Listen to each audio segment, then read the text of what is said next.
Back to Kentucky now, where crews are desperately searching for more than 100 people still unaccounted for after devastating tornadoes.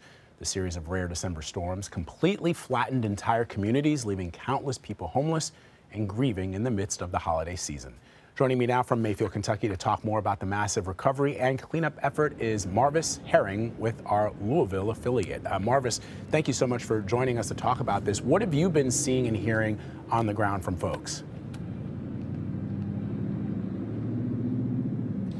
You know, a lot of it is hope. You know, there's still more than 100 people missing here in the state, and that includes some people here in the city of Mayfield. A lot of people are just hoping for the best. But one of the biggest things that I've been hearing is the hope for help. We spoke to a man just yesterday. His roof was blasted off of his home. He had a big hole in the top of his home, and he still was staying inside. No power, no heat. He was just eating canned food, and he was hoping that someone would come give him a tarp to at least put that over the hole that was in his home. There's just so many homes that have been damaged, that have been destroyed, buildings that have just been leveled and completely brought to absolute nothingness. So people are not only hoping for a good turnout for the people who are still missing, but also hoping for help to get here and for it to get here really soon. We know that FEMA is here on the ground right now, and they have some housing experts looking to get some long-term shelter in place for a lot of these people, because right now I only know of 2 temporary shelters outside of the shelter that people have been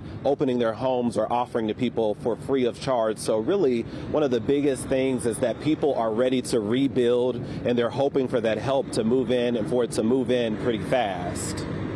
Yeah, but Marvis, as you know, temperatures are expected to dip below freezing this week. And as you pointed out, many residents still don't have heat. They don't have power.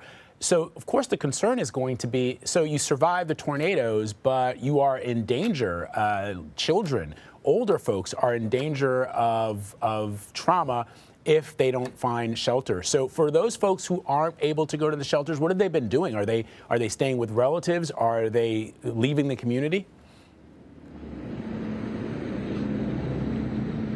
Many of the people that I've spoken with are either staying with friends, they're staying with relatives. Like I mentioned, we've spoken to a couple of people that say they don't want to leave their homes, that they're just going to, one man told me he's just blanketing up is the term that he used, to just be able to survive it as best as possible. Luckily, temperatures rose a little bit over the last couple of days, but they've been cold, especially overnight, and there is a number that you can call. They've been offering some resources to people that they can call and get some help, but you can see behind me that just a lot of these places have just been leveled. There's been nothing there. So there's has to be the community just coming to step up. A lot of churches have come from out of town. We know one church that have come from Alabama to offer food, to offer comfort, and to offer some sort of community center. Some businesses that still have some space in there, they have opened their doors with generators. So it's really been do what you can, find what you can, and word of mouth that's really been helping people out, especially as those temperatures, like you mentioned, are expected to tumble back down. But as far as I know, those 2 temporary shelters, those have been booked all the way. Hotels in the nearby towns around here have been booked. A lot of people have been just trying to bunk up, if you will, or find friends that they can stay with. But again, some people are choosing to stay in their home, hoping that they can speak with FEMA or speak with whoever comes, because insurance adjusters have been making their way out this way as well. It's just been not a great situation out here, Vlad.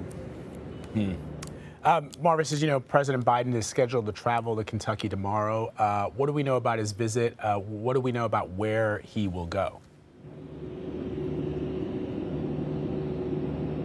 We do know he's supposed to be here in Mayfield. He's supposed to make a stop in Fort Campbell to be briefed about what's been going on in the response. But his plan is to come here to Mayfield. He's going to be meeting with local officials. And as far as we're told by the House Press Secretary, he will not be making a speech here in Mayfield. He'll be here to provide, quote, what she says, providing comfort to local officials, providing reassurance. He, of course, signed that disaster declaration for 8 counties. And the governor here has requested even more counties to be added to to that list. Several more that there have been tornadoes confirmed, the EF1s, the EF1s and EF3s in those areas. So he wants even more places to be added to that disaster declaration. But as far as President Biden, we do know that he's going to be meeting with FEMA. He wants to tour and survey the damage. As far as we know, he will not be stopping to speak with reporters. We're going to try to catch up with him, of course, while he's here. But there's been no schedule, no itinerary that has been shared as far as what exactly he will be doing, except for saying that he will be here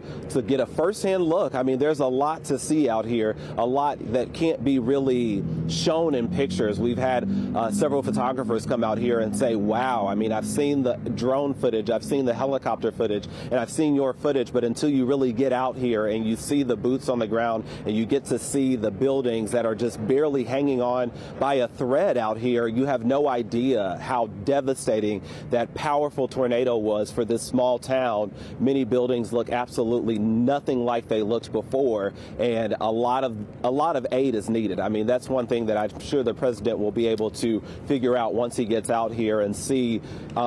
They've been bringing out heavy equipment just in the last hour or so, taking a lot of the piles of debris. Even those piles have been getting caught on the down power lines. That's just bringing attention again that there's no power here in this city. So I'm sure once the president gets out here, he will get a much better idea of just how completely obliterated this city has been. Like the mayor even said, it looks like a bomb has gone off in this city. It really does. Marvis Herring for us on the ground. Thank you, Marvis. Appreciate it.